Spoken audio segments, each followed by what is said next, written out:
नमस्कार विद्यार्थी मित्रांनो, आज आपण शिकूया उदाहरण क्रमांक 9 युनिट क्रमांक first cost sheet and tender या युनिटवरील आपण उदाहरण क्रमांक 9 शिकूया। उदाहरण मी तुम्हाला ग्रुपवर पाठवलेलं आहे PDF स्वरूपात, तरी आपण एकदा त्याचं वाचन करूया आणि समजून घेऊया। Prepare cost sheet for the month of March 2009 and find out the amount of profit। आपल्याला प्रॉफिटची अमाउंट शोधून काढायची आहे। पहिलं पॉइंट्स आहे raw material purchase 3,11,000, direct wages 2,40,000, factory rent 1,00,000, expenses on purchase 3,600, octroi on purchase 10,000, sales of gunny bags 9,000, damage material return 11,000। Next point stock on 1 March 2009 म्हणजे त्याच्यातली opening तारीख दिलेली आहे 1 मार्च 2009 आणि क्लोजिंग तारीख दिलेली आहे 31 मार्च 2009। तर बघा स्टॉक ऑन 1 मार्च 2009 चा मटेरियल किती आहे, म्हणजे opening stock of raw material 50,000 and B point finished goods in bracket 10,000 units, तर त्याची रक्कम दिलेली आहे 40,000। 9th number point stock on 31 March 2009 म्हणजे हा closing stock of raw material संदर्भात पॉइंट दिलेला आहे। तर closing stock of raw material दिलेला आहे 65,600। Finished goods in bracket 20,000 units, त्याची अमाउंट आहे 80,000। Next point sale of finished goods 7,50,000। Selling and distribution expenses per unit ₹0.25 पैसे, 0.25 दिलेला म्हणजे ते पैसे आहेत, ठीक आहे। नेक्स्ट पॉइंट प्रोडक्शन 40,000 युनिट्स म्हणजे प्रोडक्शनचे तुम्हाला युनिट्स दिलेले आहेत 40,000। नोट दिलेला आहे तुम्हाला, उदाहरणामध्येच नोट दिलेला आहे opening stock of finished goods and units, जे तुमच्या 8व्या नंबरच्या पॉइंटच्या बी मध्ये आहेत 10,000 युनिट्स प्लस प्रोडक्शन युनिट्स दिलेले आहेत 40,000, त्याची टोटल आहे 50,000 आणि त्याच्यामधून minus closing stock of finished गुड्सचे युनिट्स मायनस केलेले आहेत 20,000। तर सेल्स सोल्ड आउट गुड्स याचे युनिट्स तुमच्याकडे उरतात 30,000 आणि हे जे 30,000 युनिट्स उरलेले आहेत तर याचे हे युनिट्स आपल्याला केव्हा कामात येतील, सेल्स अँड डिस्ट्रीब्युशन एक्सपेन्सेस काढण्याकरिता हे युनिट्स आपल्याला कामात येतील। तर बघा विद्यार्थ्यांनो, उदाहरण सॉल्व्ह करून तुम्हाला दाखवतो आहे मी ज्या पद्धतीने आपण सॉल्व्ह केलं पद्धत तीच राहणार आहे प्रत्येक उदाहरणाची। या युनिट्स मध्ये दोन भाग आपल्याला शिकायचे आहेत, ते म्हणजे कॉस्ट शीट आणि दुसरा टेंडर। कॉस्ट शीट किंवा टेंडर या दोघांपैकी एक प्रश्न विचारेल ते 4 मार्कासाठी विचारेल आणि कॉस्ट शीट प्लस टेंडर हे जर दोन्ही पॉइंट जर विचारेल तर ते विचारेल 16 मार्कासाठी आणि या युनिट्सवर तुमचे 20 मार्क विचारेल हमखास गॅरंटी। आखरी करूया आपण cost sheet. Cost sheet production units तुम्हाला दिले 40,000 म्हणून लिहायचं प्रोडक्शन युनिट 40,000। आखरी करायची आहे आपल्याला जर प्रोडक्शनची युनिट्स दिलेले आहेत तर आपल्याला पर युनिटचा कॉलम काढणे खूप आवश्यक आहे। तर आपण एक रकमेचा कॉलम ठेवूया आणि एक पर युनिटचा कॉलम ठेवूया, म्हणजे आपल्याला पर युनिट रेट सुद्धा आपल्या निदर्शनात येईल। Serial number, particulars, rupees and per unit. पहिला पॉइंट विचारलेला आहे opening stock of raw material. Opening stock of raw material आपल्याला 3 पॉइंट्स कॅल्क्युलेट करावे लागतील। मी पॉइंट कॉलम कॅल्क्युलेशन केलेलं नाही।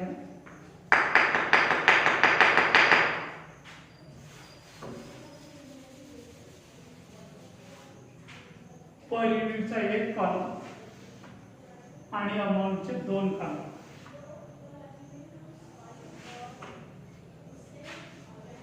rupees and rupees. पहिलं पॉइंट कॅल्क्युलेशन करावं लागतं आपल्याला. Consumed material,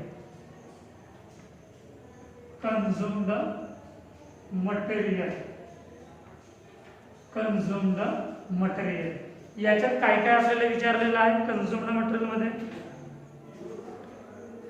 opening stock of raw material, opening stock, opening stock of raw material. Opening stock of raw material 50,000. Opening stock of raw material 50,000. याच्यानंतर raw material purchase, raw material purchase, raw material purchase पहिलाच point दिले 3,11,000, 3,11,000. नंतर expenses on purchase,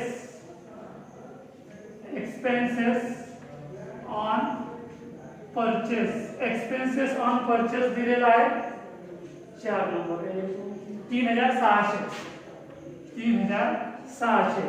नंतर octroi on purchase, octroi on purchase, octroi on purchase, octroi on purchase दिलेला आहे 10,000, 10,000. अजून काही दिलेलं आहे त्या संदर्भात नाही. याची टोटल करा किती आहे? 50,000, 3,11,000 म्हणजे 3,61,000. 50,000 प्लस 3,11,000, 3,11,000, 3,600 आणि 10,000, 3,74,600, 3,74,600. याच्यामधून मायनस काय होणार आहे? Minus closing stock of raw material, minus closing stock of raw material. किती दिलेला closing stock of raw material? Point number 9 चा ये पॉइंट 65,600, 65,600. याची टोटल करा म्हणजे मायनस काय? किती दिलेला? 65,600, 65,600, 3,09,000, 3,09,000. अजून काही दिलेलं आहे का? हा दिलेला आहे 6 नंबरचा पॉइंट आणि 7 नंबरचा point. Minus sale of gunny bag, minus sale of gunny bags, खराब झालेले बॅग्स आहेत 9,000, 9,000. नंतर damage material return, minus damage, damage material return, damage material return दिलेला आहे 11,000. अजून आहे का या संदर्भात काही खर्च नाही.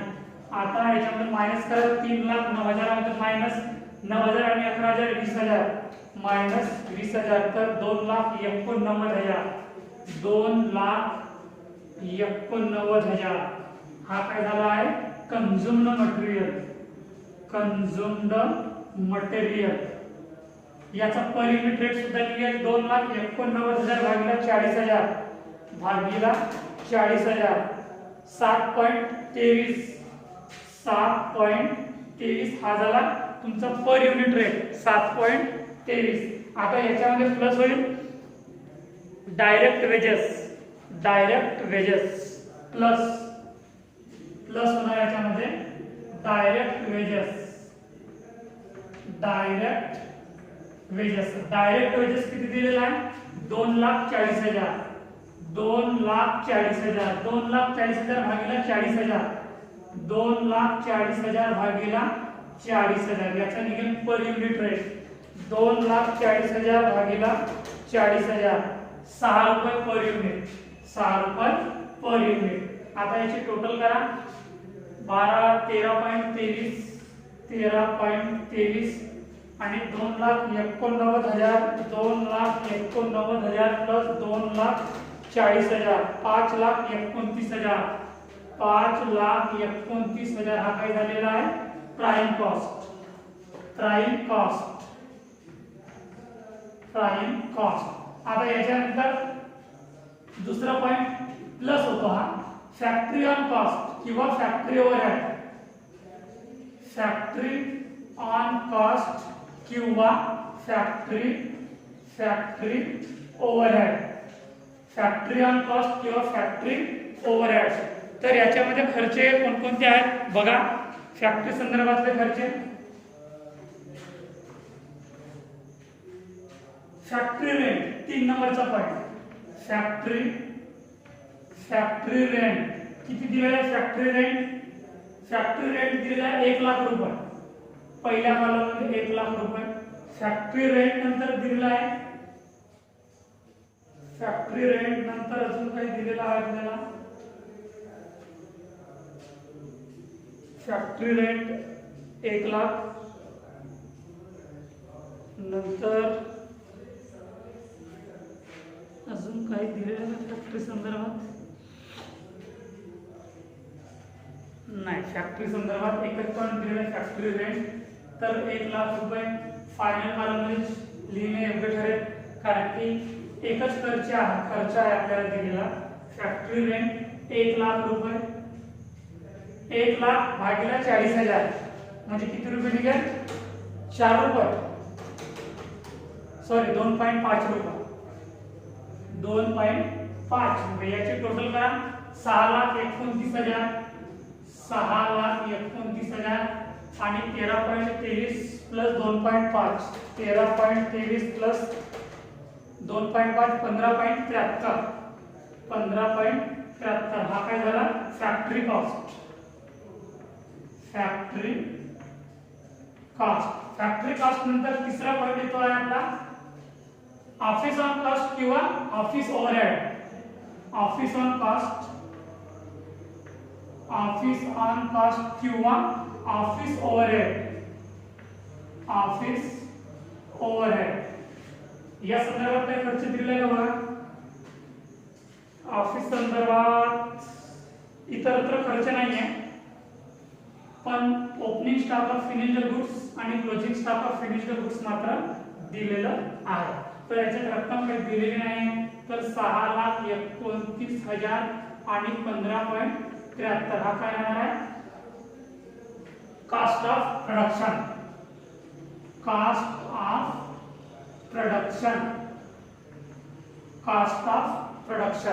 आता याच्यानंतर पॉइंट्स प्लस होणार आहे. Opening stock of finished goods या बाजूला लिहितो आहे.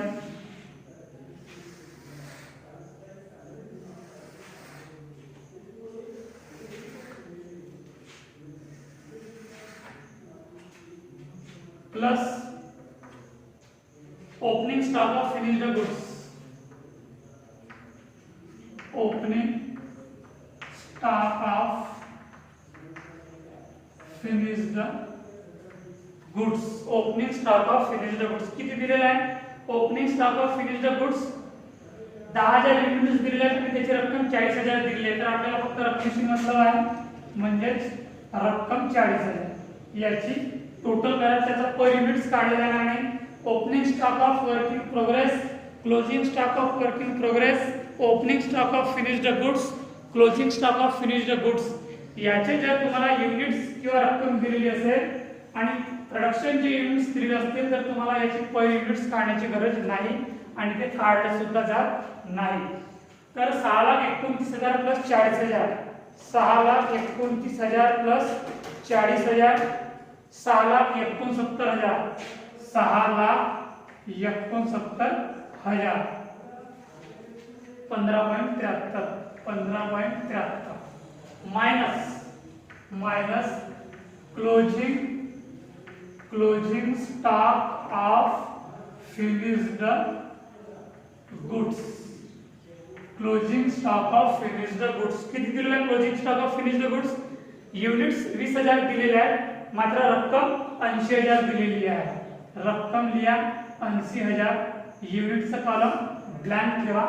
तर 6,69,000 मायनस 80,000 5,89,000, 5,89,000, 15.73. हा काय राहणार तुमचा? Cost of good sold. Cost of good sold cost of goods sold नंतर आपला चौथा पॉइंट प्लस होणार आहे selling and distribution expenses plus कोणत्या नंबरचा पॉइंट चौथ्या नंबरचा point selling and distribution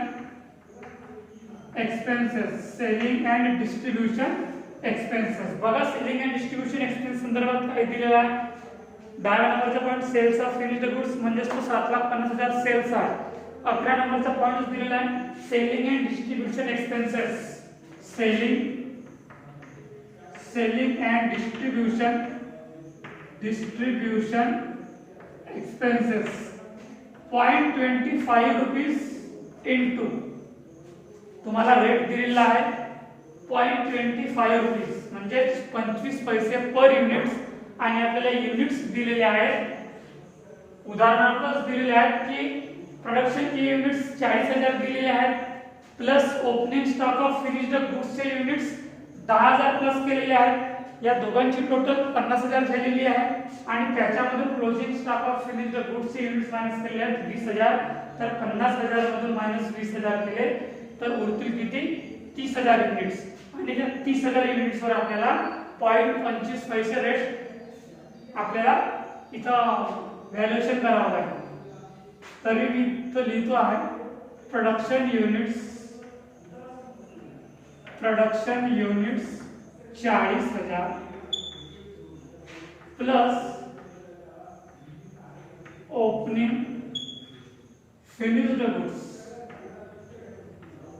finished goods unit 10,000 याची टोटल 50,000 मायनस क्लोजिंग फिनिश्ड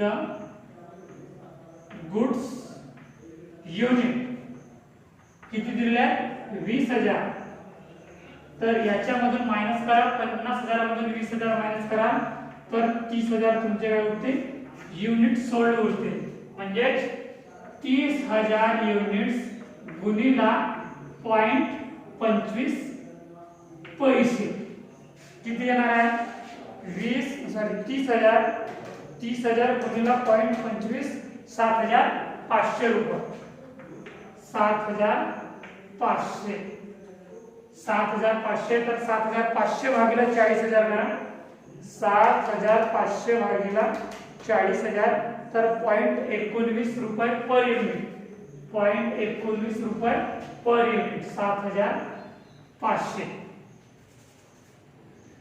अजून या व्यतिरिक्त काही खर्च दिलेला आहे का आपल्याला सेलिंग अँड डिस्ट्रीब्युशनचे खर्च नाही संपलेला आहे उदाहरण याच्यात बघा आलाय टोटल करा 5,89,000 प्लस 7,500 5,96,500 5,96,500 आणि 15.73 प्लस 15.73 प्लस 0.19 15.92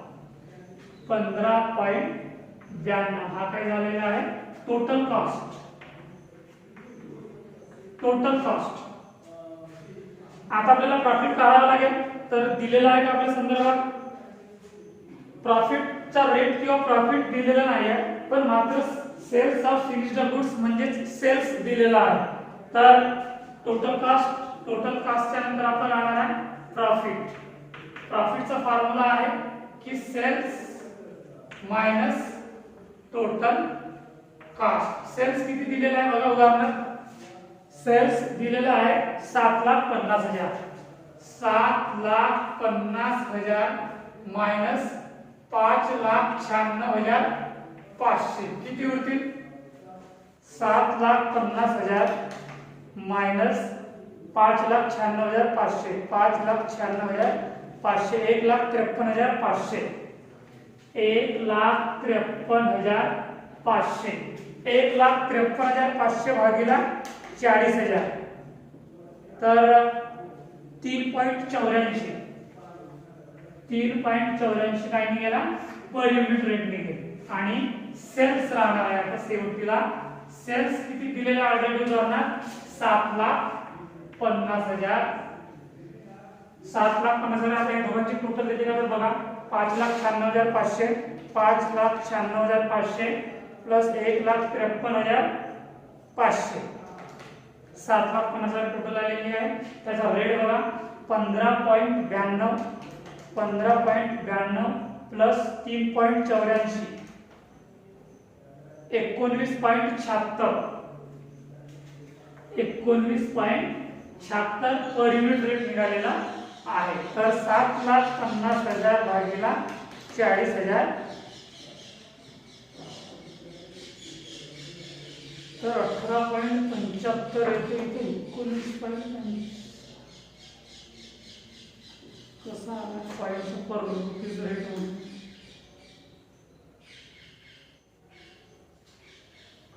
15.72 ते 15.72 नंतर 0.25 ओके।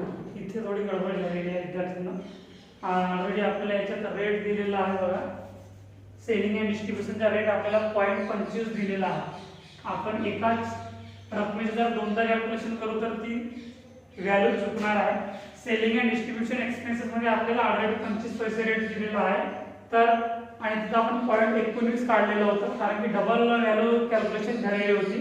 आता बघा पुन्हा कॅल्क्युलेशन करूया 15.73 प्लस 0.25 15.58 नंतर 15.98 नंतर 3.84 ठीक आहे। तर 15.98 प्लस 3.84 19.82 नंतर 1,53,500 1,53,500 भागिला 40,000 तर 3.83 हे बघा। आता आपण याचं कॅल्क्युलेशन कसं करूया आपण बॅलन्सिंग फिगर काढलेले आहोत जसे की प्रॉफिट आपण काढलेले आहोत। प्रॉफिटचा फॉर्म्युला काढण्याचा फॉर्म्युला आहे sales minus total cost. Sales आहे 7,50,000 7,50,000 मधून आपण 5,96,500 मायनस केलं तर उरले किती 1,53,500। आता त्याच पद्धतीने आपल्याला पर युनिट रेट सुद्धा कॅल्क्युलेशन करायचं आहे। 7,50,000 भागिला 40,000 केले तर 18.75 येतो इथे 18.75 म्हणजे राऊंड फिगर 19 रुपये पर युनिट। तर आता 18.75 मधून 15.98 मायनस करायचे आहे मायनस 15.98 तर उरतील 2.77 तर समजलं विद्यार्थ्यांना उदाहरण इझिली आहे याच्यात काही किचकट नाही आहे आणि आपल्याला असे उदाहरण शिकायचे आहे याच पद्धतीने शिकायचे आहे। तर हा झाला पहिल्या युनिटवरील उदाहरण क्रमांक 9 आणि इथे संपलेला आहे। जर तुम्हाला कोणतं पॉईंट समजलं नसेल तर तुम्ही ग्रुपवर विचारा। जोपर्यंत तुम्ही विचारणार नाही तोपर्यंत मला कळणार नाही की तुम्ही खरोखर अभ्यास करतात किंवा नाही किंवा तुम्हाला अडचण आली की किंवा नाही। तर आपण उदाहरण क्रमांक 9 इथं संपवूया आणि इथंच थांबूया। पुढचा उदाहरण आपण दुसऱ्या व्हिडिओमध्ये घेऊया। धन्यवाद।